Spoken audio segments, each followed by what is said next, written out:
الصلاة والسلام على سيد الأنبياء والمرسلين وعلى آله وصحبه أجمعين. أما بعد فأعوذ بالله من الشيطان الرجيم. بسم الله الرحمن الرحيم. ولا تستوي الحسنة ولا السيئة ادفع بالتي هي أحسن فإذا الذي بينك وبينه عداوة كأنه ولي حميم وما يلقاها إلا الذين صبروا وما يلقاها إلا ذو حظ عظيم. وقال الله تبارك وتعالى إنما المؤمنون إخوة فأصلحوا بين أخويكم واتقوا الله لعلكم ترحمون. وعن أبي حمزة أنس بن مالك رضي الله عنه خادم رسول الله صلى الله عليه وسلم عن النبي صلى الله عليه وسلم قال لا يؤمن أحدكم حتى يحب لأخيه ما يحب لنفسه. وعن أبي هريرة رضي الله عنه قال سئل رسول الله صلى الله عليه وسلم عن أكثر ما يدخل الناس الجنة قال تقوى الله وحسن الخلق. وسئل عن أكثر ما يدخل الناس النار قال الفم والفرج. صدق الله مولانا العلي العظيم وصدق رسوله النبي الأمي الكريم.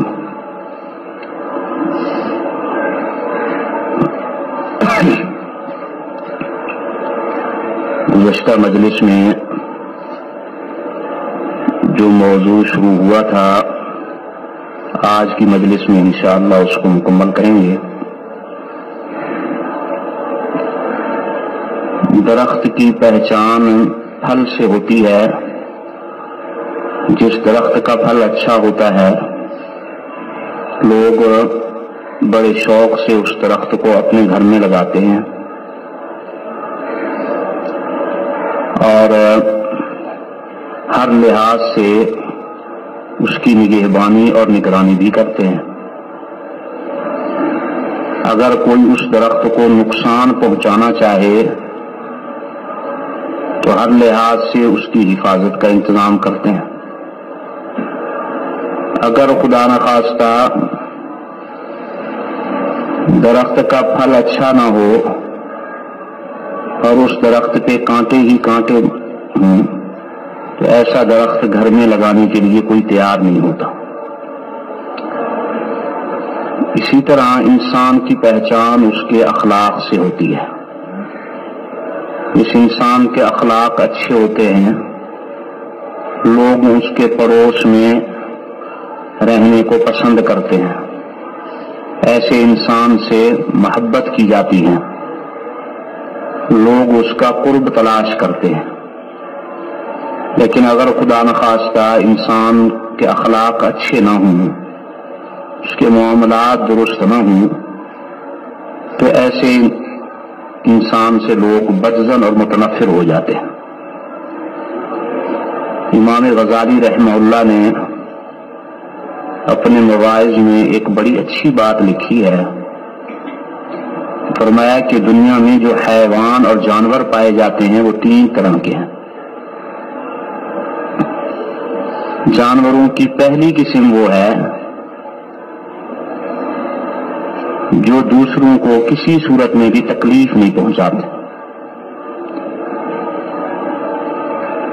گائے ہے، بھینس ہے، بھیڑ، بکری.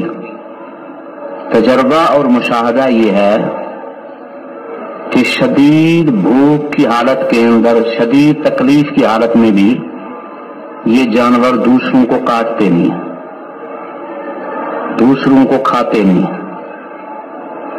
خود تکلیف سے مر جانا بھی گوارا کرتے ہیں لیکن دوسرے جانوروں کو تکلیف نہیں پہنچاتا. اور جانوروں کی دوسری قسم وہ ہے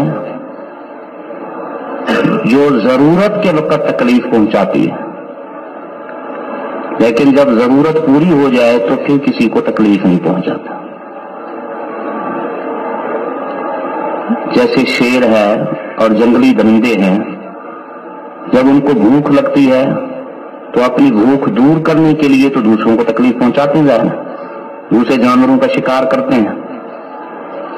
لیکن مشہور ہے کہ اگر شیر کا پیٹ بھرا ہوا ہو تو اس کے سر کے اوپر چوہا بھی ناچے تو اس کو کوئی پرواہ نہیں ہوتی. تو یہ ایک جانوروں کی دوسری قسم ہے جو تکلیف پہنچاتی ہے لیکن بوقت ضرورت. اور جانوروں کی اور حشرات الارض کی تیسری قسم وہ ہے جو سراپا تکلیف ہے، جو تکلیف پہنچانے بچھو وغیرہ، یہ ہر حال میں نقصان دہ ہیں، کسی صورت میں ان کا کوئی فائدہ نہیں. تو حضرت امام غزالی رحمہ اللہ یہ تینوں قسمیں بیان فرما کر فرماتے ہیں کہ اے انسان، بہتر تو یہ ہے کہ تم انسان بن جاؤ، اور انسان کی انسانیت اسی میں ہے کہ وہ صحیح معنی کے اندر اس کے اخلاق درست ہوں. جس انسان کے اخلاق درست ہو گئے تو وہ صحیح معنی میں انسان ہے. اور حقیقت یہ ہے کہ اگر اس کے اخلاق ہی ٹھیک نہیں ہیں، اس کے معاملات ہی درست نہیں ہیں، تو ایسا شخص انسان کہلانے کے قابل ہی نہیں ہے. تو حضرت فرماتے ہیں کہ بہتر تو یہ ہے کہ اے انسان تو انسان ہی بن جا. اور انسان کا مادہ انس سے ہے، انس کہتے ہیں محبت کو. تو صحیح معنی میں گویا انسان وہ ہے جو دوسروں سے محبت کرے، کسی صورت میں بھی دوسروں کو تکلیف نہ پہنچے. لیکن اگر تو جانور ہی بننا چاہتا ہے، حیوان بننا ہی پسند کرتا ہے، تو پھر یہ ہے کہ کم از کم پہلی قسم کا جانور بن جا. اگر جانور ہی بننا ہے تو پہلی قسم کے جانور بنو، دوسری قسم یا تیسری قسم میں شامل نہ ہونا. اور یہی انسان اگر اللہ اور اللہ کے محبوب صلی اللہ علیہ وسلم کی صحیح معنوں میں فرما برداری کرے تو بسا اوقات فرشتوں سے بھی اس کا مقام آگے ہو جائے، بہت آگے نکل جاتا. اور اگر خدا نہ خواستہ یہی انسان کے اخلاق بدتر ہوں اور ہر وقت دوسروں کو تکلیف پہنچانے میں درپے ہو تو یہ انسان جانوروں سے بھی بدتر ہو جاتا. اور قرآن کہہ رہا اولئک کالانعام بل ہم اضل، یہ لوگ صرف جانور ہی نہیں بلکہ جانوروں سے بھی بدتر ہیں. نبی کریم سرور دو عالم صلی اللہ علیہ وسلم کی سیرت کا اگر مطالعہ کریں تو ایک عجیب صورتحال سامنے آتی ہے. مشہور واقعہ ہے کہ مسجد نبوی میں آپ صلی اللہ علیہ وسلم اپنے صحابہ کے ساتھ بیٹھے ہوئے اور ایک اعرابی صحابی آئے جو نئے مسلمان تھے، اور تھوڑی دیر کے بعد ان کو ضرورت پیش آئی تو خود مسجد نبوی کے کونے میں جا کے پیشاب کرنا شروع کر دیا. صحابہ اکرام روکنے کے لیے دوڑے تو آپ نے ان کو منع فرمایا، اور بعد میں ان کو جب وہ فارغ ہو گئے تسلی سے تو ان کو قریب بلایا اور بڑے پیار سے سمجھایا کہ دیکھو بیٹا، یہ مسجد اللہ کا گھر ہے. اس طرح اللہ تعالیٰ خود عظمت والے ہیں تو اللہ کا گھر بھی عظمت والا ہوتا ہے. یہ عبادت کی جگہ ہے، قضاء حاجت کی جگہ نہیں. بڑے پیار سے ان کو سمجھایا. وہ آپ صلی اللہ علیہ وسلم کے اس اخلاق سے بڑے متاثر ہوئے. جب جانے لگے تو آپ نے ہدیہ اور تحفے کے طور پر ان کو کپڑے عطا فرمائے. جب یہ پیدل جانے لگے تو آپ نے ان کو بلایا اور فرمایا کہ کیا آپ کے پاس سواری نہیں ہے؟ انہوں نے نفی میں جواب دیا تو آپ صلی اللہ علیہ وسلم نے ان کو اپنی طرف سے سواری بھی عنایت فرمائی. حدیث میں آتا ہے کہ جب سواری پر یہ بیٹھ کے اپنی بستی کے قریب پہنچے تو ان کے عزیزوں نے ان کا استقبال کیا. تو ابھی جیسے ہی ان کے رشتہ داروں پر ان کی نگاہ پڑی تو وہیں سے یہ بڑے زور زور سے خوشی میں کہنے لگے کہ اللہ کی قسم، میں ایک ایسے انسان سے مل کے آ رہا ہوں جس کے اخلاق کی کوئی مثال پیش نہیں کی جا سکتی. اتنے عظیم اخلاق میں نے اپنی زندگی میں آج تک کسی انسان کے نہیں دیکھے. مجھ سے ایسی کبھی حرکت سرزد ہوئی، مجھے ڈانٹا تک نہیں، مجھے شرمندہ نہیں کیا، بلکہ پیار سے میرے سر پہ ہاتھ رکھا اور بڑی محبت اور لجاجت سے مجھے سمجھایا، بڑی نرمی سے مجھے بات سمجھائی، پھر مجھے کپڑوں کا تحفہ عنایت فرمایا اور آخر میں مجھے اپنی سواری تک عنایت فرمایا۔ جب ان کی زبان سے آپ صلی اللہ علیہ وسلم کی یہ اخلاق انہوں نے سنے تو وہ ایسے متاثر ہوئے، روایت میں آتا ہے کہ 300 بندے ان کی بستی کے ان کے ساتھ آئے اور آپ صلی اللہ علیہ وسلم کے پاس آ کے کلمہ پڑھ کے مسلمان ہو گئے، اور حضور صلی اللہ علیہ وسلم کی تو پوری زندگی بھری ہوئی آپ کے اخلاق سے۔ سن 8 ہجری کے اندر جب مکہ مکرمہ فتح ہوا تو آپ صلی اللہ علیہ وسلم جب وہاں داخل ہوئے تو روایات میں آتا ہے کہ اس وقت جو آپ کے دشمن تھے، زندگی بھر جو آپ کے خلاف سازشیں کرتے رہے، وہ اپنے گھروں میں دب کے بیٹھے تھے، اور عورتیں تھر تھر کانپ رہی تھی کہ آج ہمیں اور ہمارے مردوں کو قتل کر دیا جائے، پتہ نہیں ہمارے ساتھ کیا سلوک ہوگا۔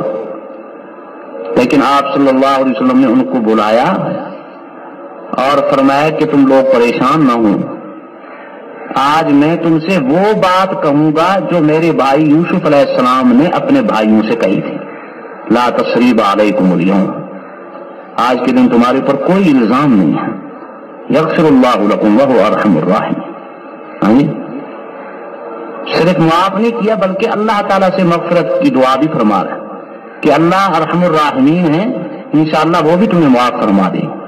فرمایا کہ میں تمہیں معاف کر دیتا، صل من قطعک واعف عمن ظلمک واحسن الی من اساء الیک۔ قرآن مجید میں ایسے تو نہیں فرمایا وانک لعلی خلق عظیم کہ آپ اخلاق کے سب سے اونچے مقام پر فائز ہیں۔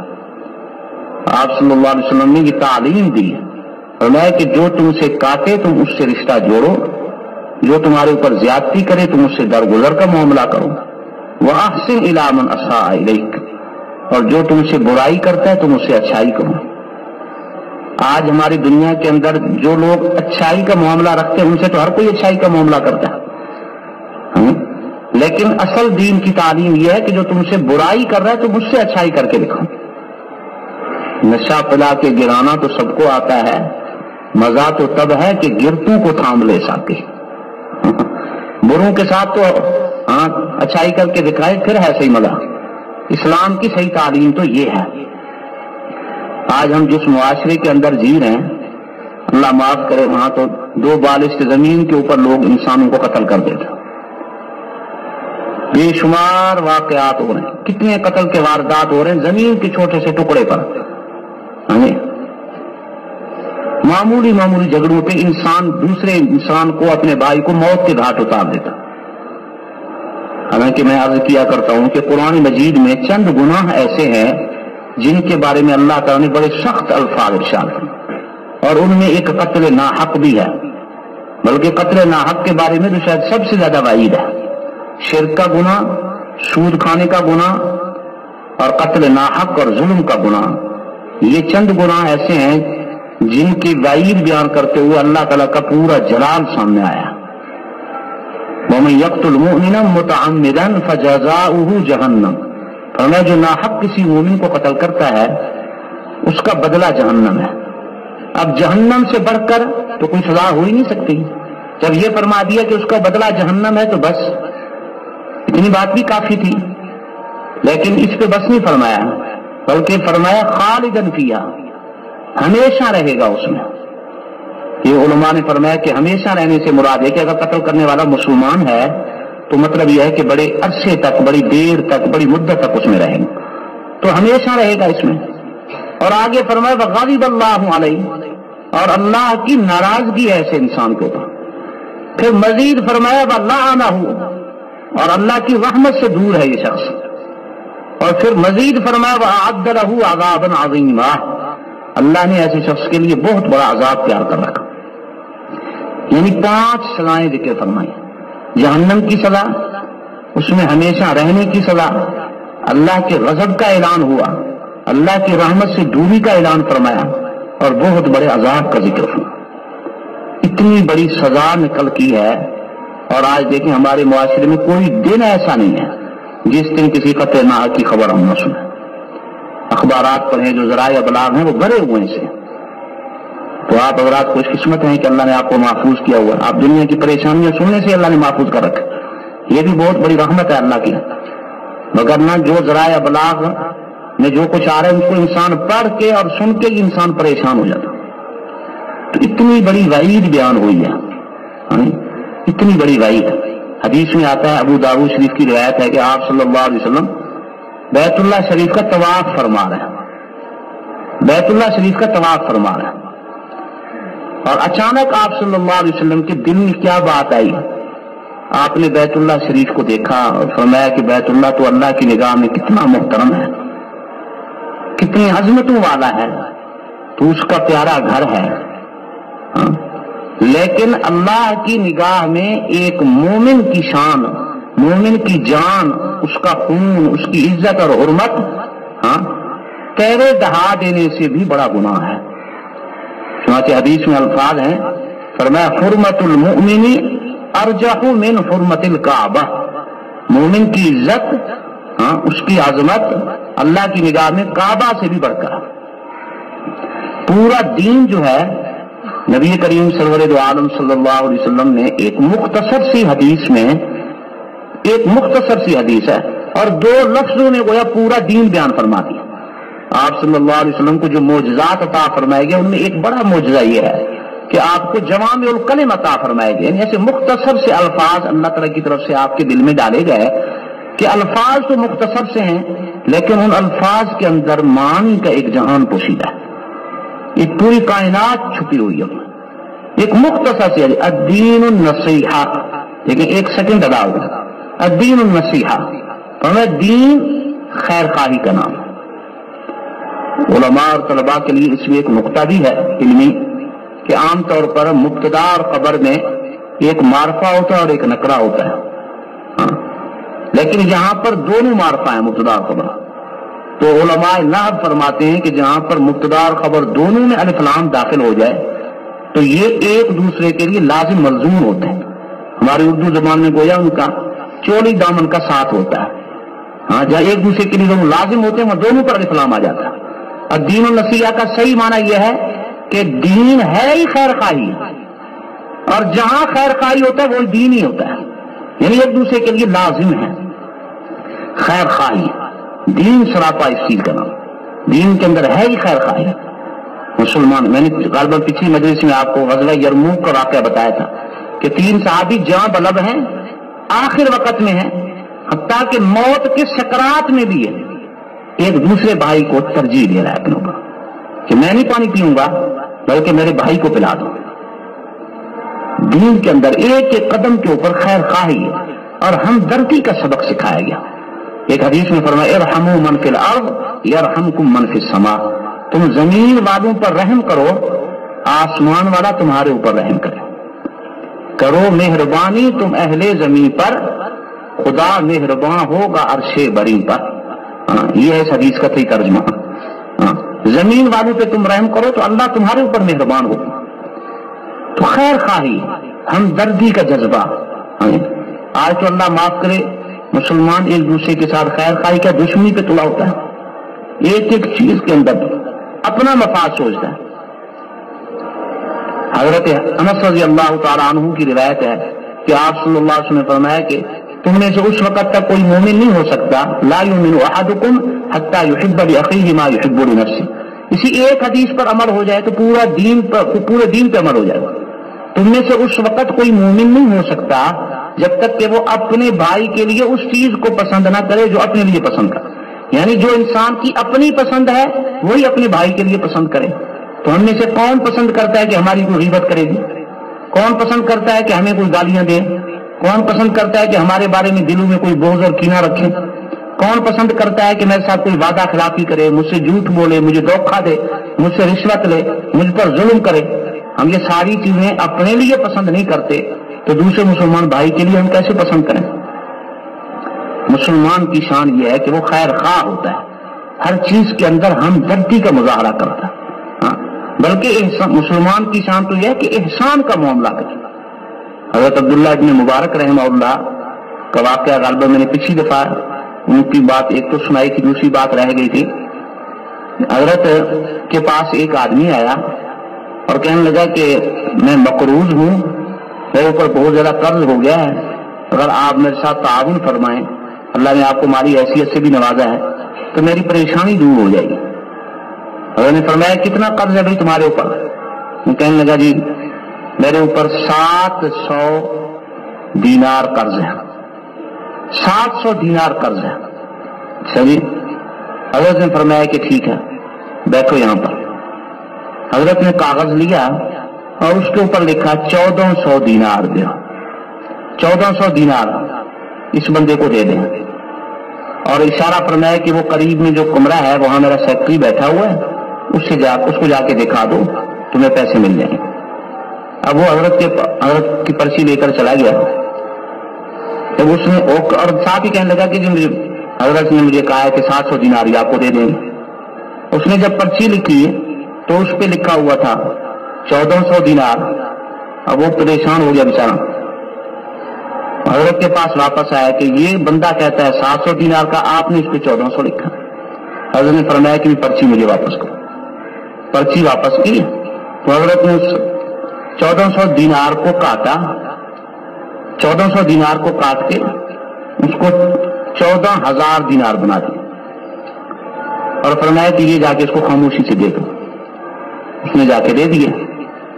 وہ واپس آیا، جب بندہ چلا گیا کہنے لگا تو آپ اس کو 700 دینار کی ضرورت تھی، آپ نے 1400 دینار اس کو لکھے، میں جب واپس آپ کے پاس آیا تو آپ نے بڑھا کے اس کو 14,000 بنا دیے۔ فرمانے لگے کہ بات اصل دراصل یہ ہے کہ ایک حدیث میں نے پڑھی ہے جس میں آپ صلی اللہ علیہ وسلم کا یہ ارشاد نقل فرمایا گیا ہے کہ کسی مسلمان کو اچانک جو خوشی پہنچائے گا تو اللہ تعالیٰ اس کے اوپر اس کے پچھلے سارے صغیرہ گناہ معاف فرما دیتے۔ جب یہ میرے پاس آیا کہ مجھے 700 دینار دینا ہے قرض، میں اس کو اچانک ایسی خوشی پہنچانا چاہتا تھا کہ جس کی وجہ سے اس کے دل خوش ہو جائے، اس کے دل سے میرے لیے دعا نکلے اور میرے لیے مغفرت کا فیصلہ ہو جائے۔ لیکن اس کی غلطی یہ ہو گئی کہ اس نے 700 دینار آپ کو کہہ دیا، آپ نے میرا کام خراب کر دیا، آپ نے مزید یہ کہ آگے پوچھا اور میرا راہ سارا پاس ہو گیا۔ تو میں نے اب اگر 1400 دینار دیتا تو اس کو خوشی نہ ہوتی، اسی لیے یہ سن چکا تھا پہلے سے، تو میں اس لیے 14,000 دینار اس کو دینے کا فیصلہ کیا تاکہ اچانک اتنی بڑی رقم اس کے ہاتھ میں پہنچے اور اس کے لیے دل سے میرے لیے دعا نکلا۔ یہ سوچ دیکھیں۔ حضرت جابر بن عبداللہ البجلی ایک معروف تابعی ہیں، ان کے بارے میں کتابوں میں واقعہ لکھا ہے کہ حضرت نے ایک گھوڑا خریدا اور گھر میں جب لائے لوگوں نے پوچھا کہ جی کتنے کا خریدا؟ اس وقت سستا تھا، کہنے لگے 7 دینار کا خریدا ہے۔ وہ کہنے لگے ماشاءاللہ یہ تو بڑا اچھا سودا کیا تم نے۔ جو بھی آدمی آتا کہنے لگے تو 7 دینار کا تو نہیں لگتا، یہ تو کم از کم 8 دینار کا لگتا ہے۔ جب لوگ چلے گئے تو حضرت دوسرے دن اس بندے کے گھر میں گئے جس کا گھوڑا تھا اور اس کو جا کے 1 دینار دیا۔ کہنے لگے یہ کس چیز کا؟ کہنے لگے کہ میرا سودا آپ سے 7 دینار کا ہوا تھا، لیکن دیکھنے والے لوگ سارے آ کے کہتے ہیں جی یہ گھوڑا 7 کا نہیں ہے 8 کا، بہرحال آپ کو 7 میں پڑ گیا، یہ فائدہ ہو گیا۔ تو میں یہ سمجھتا ہوں کہ میں آپ کے ساتھ دھوکہ نہیں کرنا چاہتا، جی میں نے خوشی سے دیا ہے، آپ نے اگرچہ خوشی سے دیا ہے لیکن میرے دل کو اطمینان نہیں ہو رہا تھا، اس لیے میں 1 دینار مزید لے آیا۔ اب جب گھر پہنچے تو اگلے دن کچھ اور لوگ دیکھنے کے لیے آ گئے، کتنے میں خریدا جی گھوڑا؟ کہنے لگے 7 میں۔ کہنے لگے گھوڑا تو کم از کم 9 دینار کا لگتا ہے اور آپ 7 میں لے آئے تو بڑا کمال کا سودا ہو گیا آپ کا۔ دوسرے دن گیا اور اسی طریقے سے جا کے دوسرا دینار دیا۔ کہنے لگے کہ حضرت یہ کیا؟ فرمانے لگے کہ کچھ لوگ اور آئے تھے، وہ کہتے تھے یہ تو 8 کا بھی نہیں ہے، تو 9 کا ہے۔ یہ سوچ تھی۔ دیکھیں ہمارے استاد محترم مفتی تقی عثمانی صاحب دامت برکاتہ فرمانے لگے کہ سن 1966 میں اپنے بڑے بھائی کے ساتھ حج کے لیے گیا تو فرمانے لگے کہ مکہ مکرمہ میں حرم شریف کے قریب جو بازار تھا، اس زمانے کا بازار حضرت نے بتایا، تو وہاں ہم گئے تو ایک صاحب جو وہاں مقیم تھے وہ وہاں بیٹھے ہوئے تھے، تو ایک نیا بندہ حج کے لیے اور گیا ہوا تھا، وہ بھی ہمارے ساتھ تھا۔ وہ کہنے لگا جی بات چل پڑی، کہنے لگی عجیب معاملہ ہے، یہاں جب اذان ہوتی ہے تو لوگ کھلے بازار چھوڑ کے چلے جاتے ہیں، دکانیں کھلی ہوئی ہیں اور صرف کپڑا اوپر ڈال کے چلے جاتے ہیں، کوئی خطرہ ہی نہیں ہے یہاں پر۔ ہم اپنے ملک میں تو یہ سوچ ہی نہیں سکتے، ظاہر جائیں گے نماز کے لیے 3 دیر کے لیے 8 پون گھنٹہ لگتا ہے، تو کم از کم دکان بند کر کے جائیں گے، چوکیدار بٹھا کے جائیں گے، اور یہاں پر جیسے ہی لوگ اذان ہوتی ہے اور فوراً ایسے بے دھڑک آج چلے جاتے ہیں، کوئی ان کو فکر ہی نہیں ہے۔ وہ جو مقیم تھا کافی عرصے سے وہاں رہ رہا تھا، اس نے کہا کہ آپ یہ کیا دیکھ رہے ہیں، میں آپ کو اس سے بڑی عجیب بات بتاتا ہوں، اور کہنے لگا اشارہ کر کے کہ یہ سامنے اسی بازار کے اندر یہ دکان تھی، کسی زمانے میں یہاں پر کپڑے کی دکان تھی۔ تو وہ بندہ کہنے لگا کہ میں یہاں پر کپڑا خریدنے کے لیے آیا ہوں، تو اس دکان والے سے میرا معاملہ طے ہو گیا۔ کپڑا اس نے مجھے دکھایا، مجھے کپڑا پسند آیا، دام بھی قیمت بھی ہم نے طے کر لی۔ میں نے کہا کہ ٹھیک ہے اتنے میٹر کپڑا مجھے کاٹ کے دے دو۔ جب لینے کا وقت ہے تو وہ بندہ مجھ سے کہتا ہے کہ جی آپ کو کپڑا پسند ہے؟ یہ کپڑا مجھے پسند ہے، قیمت بھی مناسب ہے کہ نہیں؟ قیمت بالکل ٹھیک ہے۔ اب آپ ایسے ہے کہ یہ کپڑا مجھ سے لینے کی بجائے نا وہ سامنے جو دکان ہے نا، وہ جو بھائی میرا بیٹھا ہوا دکان پہ سامنے، آپ ایسے کریں یہی کپڑا بھی ہے نہیں اسی دام پہ آپ کو وہاں سے مل جائے گا، آپ وہاں سے خریدنا۔ اب یہ بندہ کہتا ہے میں حیران ہو گیا کہ میری بات آپ سے ہوئی، میرا معاملہ آپ کے ساتھ طے ہوا اور آپ خود کپڑا دینے کے لیے مجھے وہاں بھیج رہے ہیں۔ وہ کہنے لگا کہ نہیں بس آپ ضد چھوڑیں، آپ مہربانی کریں وہاں سے کپڑا جا کے خرید۔ میں نے کہا کہ میں کپڑا تو خرید لیتا ہوں لیکن راز کیا، مجھے سیدھی بات بتاؤ پہلے۔ وہ کہنے لگا کہ کوئی بات نہیں ہے، صرف بات اتنی ہے کہ میرے پاس صبح سے کافی گاہک آ چکے ہیں اور میں دیکھ رہا ہوں کہ یہ جو میرا بھائی بیچارہ بیٹھا ہوا دکان کے، اس کے پاس صبح سے کوئی گاہک نہیں آیا۔ میری الحمدللہ جو ضرورت تھی وہ اللہ نے پوری فرما دی ہے، تو میں یہ چاہتا ہوں کہ یہ جو 4 پیسے نفع ہے وہ میری بجائے میرے اس بھائی کو پاس چلے جائے اور اس کی بھی تھوڑی سی بکری ہو جائے تاکہ اس کے گھر کا خرچ بھی پورا ہو جائے۔ وہ کہنے لگے میں نے اپنے آنکھوں سے تو یہ وقت دیکھا۔ ہاں ایسے حالات آج کوئی سوچتا ہے؟ ہاں آج کوئی دکاندار یہ سوچے گا کہ میرے پاس گاہک جو آیا ہے آئے وہ گاہک کو واپس بھیج رہا ہے۔ ہمارے استاد سنانے لگے کہ جب ایک وقت تھا مسلمانوں کے پوری دنیا کے اوپر مسلمانوں کا اللہ تعالیٰ نے ان کو اسلام کی برکت سے جہاد کی برکت سے پوری دنیا پہ جب تسلط عطا فرمایا اور پوری دنیا پہ ان کی حکمرانی تھی، تو اس دور کا واقعہ سناتے تھے کہ کفار نے اپنا ایک جاسوس بھیجا بغداد میں اور جا کے یہ دیکھ کے آؤ کہ یہ مسلمان جہاں بھی جاتے ہیں تو کامیابی ان کے قدم چومتی ہے اور جہاں بھی چلے جاتے ہیں علاقوں کے علاقے یہ فتح کر لیتے، راز کیا ہے؟ کیا ان کے پاس کوئی ایسی طاقت ہے، اتنا کوئی ان کے پاس اسلحہ ہے، کوئی ایسی مادی طاقت ہے جس کی وجہ سے یہ لوگ ہر جگہ پورے علاقے کے علاقے فتح کر رہے ہیں اور ہر جگہ ان کی حکومت قائم ہو رہی ہے؟ جا کے دیکھ کے آؤ راز کیا ہے۔ وہ بندہ جب وہاں گیا تو اس نے بغداد کے اندر جا کے خاموشی سے اپنا کام لوگوں کو دیکھنا شروع کر دیا، لوگوں کے معاملات دیکھنے شروع کر دیے۔ جب اس کو بھوک لگی تو وہاں پر شہر میں کسی ہوٹل میں جا کے بیٹھ کے کھانا کھانے لگا۔ کھانا کھانے پہ بیٹھا تو قریب میں کوئی وہاں کا مقامی مسلمان بھی اس کو دیکھ رہا تھا، بڑے غور سے اس کی طرف دیکھتا ہی کہ لگا کہ یہ ایسے کہ وہ پردیسی آدمی ہے، چہرے سے بندہ پہچان لیتا کہ یہاں کا بندہ نہیں ہے۔ وہ جو مقامی صاحب کھانا کھا رہے تھے وہ وہاں سے فارغ ہو گئے۔ پہلے فارغ ہو کے وہاں جب گئے کاؤنٹر پہ پیسے دینے کے لیے تو کہنے لگے کہ میرے کتنے پیسے بنتے ہیں؟ انہوں نے بتایا کہ آپ کے اتنے پیسے بنتے ہیں۔ کہنے لگے وہ جو ساتھی بیٹھا ہوا ہے سامنے بندہ یہ بھی کھانا کھا رہا ہے، ایسے کرو کہ میرے پیسے بھی کاٹو اس کے پیسے بھی کاٹو۔ وہ جو پردیسی بندہ گیا ہوا تھا جاسوس بن کے اس کے پیسے بھی دے کے چلا گیا۔ جب یہ فارغ ہو کے گیا کاؤنٹر پر پیسے دینے کے لیے، کہنے لگے آپ کا تو بل ادا ہو گیا۔ تو کہنے لگے میں کھانا سے فارغ ہو کر ابھی آیا ہوں، میرا بل کیسے ادا ہو گیا؟ کہنے لگے مجھے کوئی پتا نہیں ہے، جو صاحب آپ کے قریب بیٹھے ہوئے تھے بہرحال وہ آپ کا بل ادا کر کے گئے۔ انہوں نے مجھے پوچھا ہی نہیں۔ کہنے لگے ہمارے ہاں رواج ایسا ہے کہ جو کسی کا کوئی اکرام کرتا ہے تو اس کو بتانا گوارا نہیں کرتا، وہ شکریہ کے الفاظ ہی نہیں سننا چاہتا کہ کہیں ایسا ہو میری نیکی میں کوئی فرق نہ آ جائے۔ ایسے معاملات ہوتے تھے۔ کھانے کا بل ادا کیا اور اس کو بتایا تک نہیں، کوئی تعارف نہیں، کوئی حال وال نہیں، کوئی وجہ نہیں، خاموشی سے اپنی طرف سے اس کے پیسے ادا کر کے چلے۔ اس طرح کے جب اس نے معاملات دیکھے تو وہ گیا واپس، نے کہا کہ مسلمانوں کے پاس اور کچھ نہیں ہے، ان کے پاس ایک طاقت ہے، وہ ہے اخلاق کی طاقت۔ ان کا حسن اخلاق ایسا ہے کہ یہ جہاں جاتے ہیں تو وہاں پر جاتے ہیں۔ ہمارے استاد محترم فرمایا کرتے تھے کہ یہ جو بر صغیر کا ہمارا علاقہ ہے، یہ بر صغیر میں جو اسلام پھیلا ہے یہ ظاہری طور پر جو دوسرے رائے ان کی وجہ سے نہیں، یہاں بر صغیر میں کوئی دینی مدرسے کی وجہ سے نہیں، علماء کی وجہ سے نہیں، تبلیغی جماعت کی وجہ سے نہیں، جہاد کی وجہ سے نہیں، کسی وجہ سے بھی یہ اسلام نہیں پھیلا۔ یہاں جو اسلام پھیلا ہے یہ صرف اور صرف چند مسلمان تاجروں کی وجہ سے اسلام پھیلا۔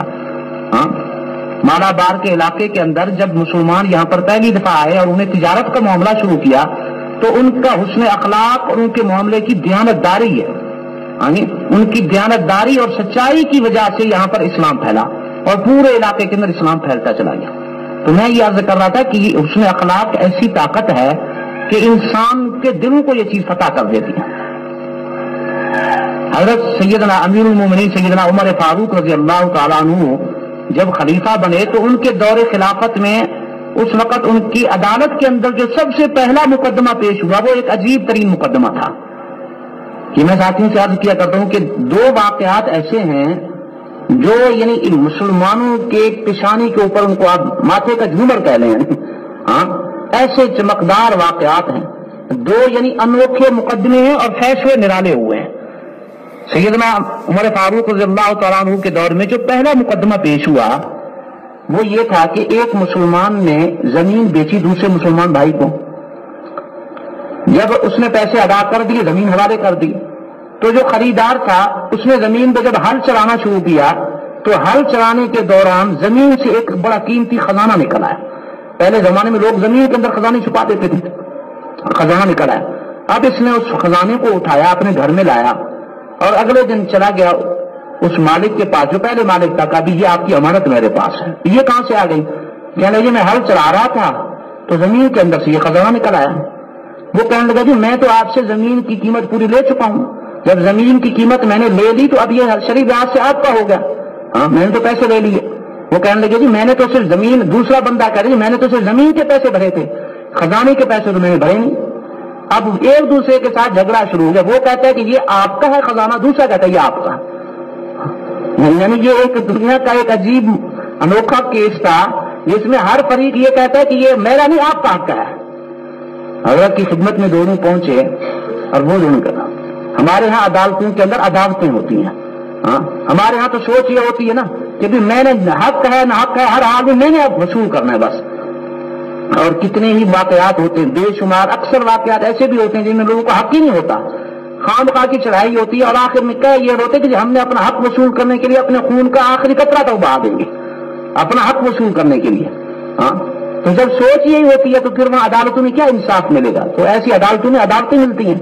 جہاں بھی عدالتوں میں آپ دیکھیں وہاں عدالتیں آ جائیں. ہر جگہ اللہ معاف کریں لڑائیاں ہیں پریشانی ہی پریشانی مصیبت. کتنے سال ہوں سے سال تک اللہ معاف کرے یہ کیس چلتے رہتے ہیں. بسا اوقات بیچارے لوگ دنیا سے چلے جاتے ہیں ان کے کیس نہیں ختم ہوتے.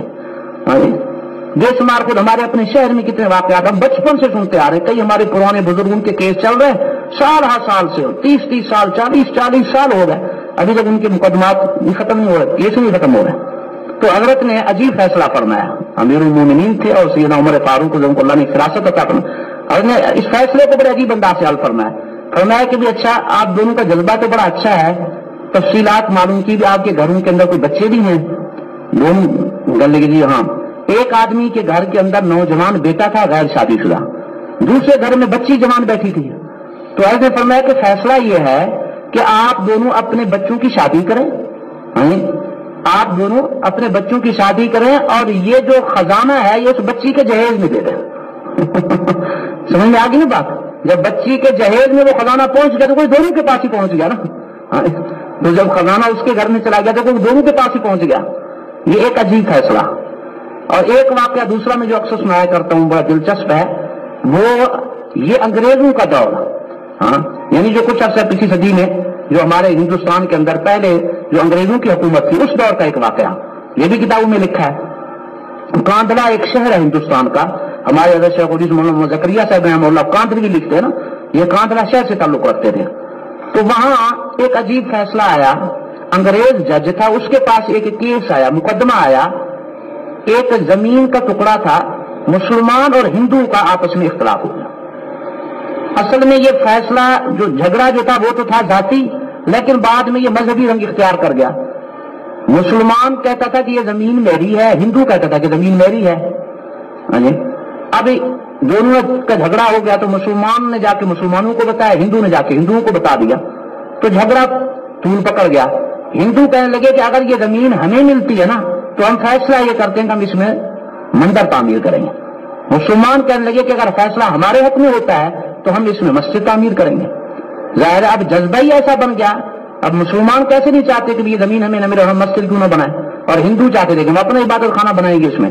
تو یہ مذہبی رنگ اختیار کر گیا. اب جج نے بڑی کوشش کی لیکن مسئلہ نہیں حل ہو رہا تھا.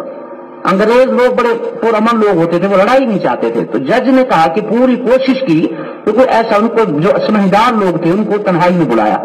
کہنے لگا کہ یار دیکھو یہ معاملہ حل کرنا ہے, ایسے طریقے سے حل ہو جائے کہ شر سے بچ جاؤ تم دونوں. ہاں, کوئی اچھے طریقے سے دونوں سے رائے لی. ہندوؤں سے جب رائے لی تنہائی میں, ہندو نے کہا کہ اس کا آسان حل ہم آپ کو بتا دیتے ہیں, آپ اس پہ عمل کر لیں, آرام سے, کوئی لڑائی نہیں ہوگی, کوئی جھگڑا نہیں ہوگا, مسئلہ ہمارا آسانی سے حل ہو جائے. کہنے لگے ضرور بتاؤ. ہندو کہنے لگے کہ ان مسلمانوں کا ایک عالم ہے, اسی شہر کے اندر رہنے والے ایک عالم ہے مسلمانوں کے, مفتی الہی بخش صاحب ان کا نام ہے.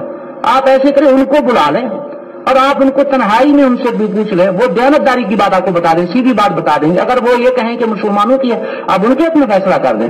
اگر وہ ہمارے بارے میں کہہ دیں تو آپ ہمارے حق میں فیصلہ. جج بڑا خوش ہو گیا, اور کیا چاہیے, کہ خود اپنے فریق مخالف کے عالم کے بارے میں کہہ رہے ہیں کہ آپ ان کی رائے لے لیں.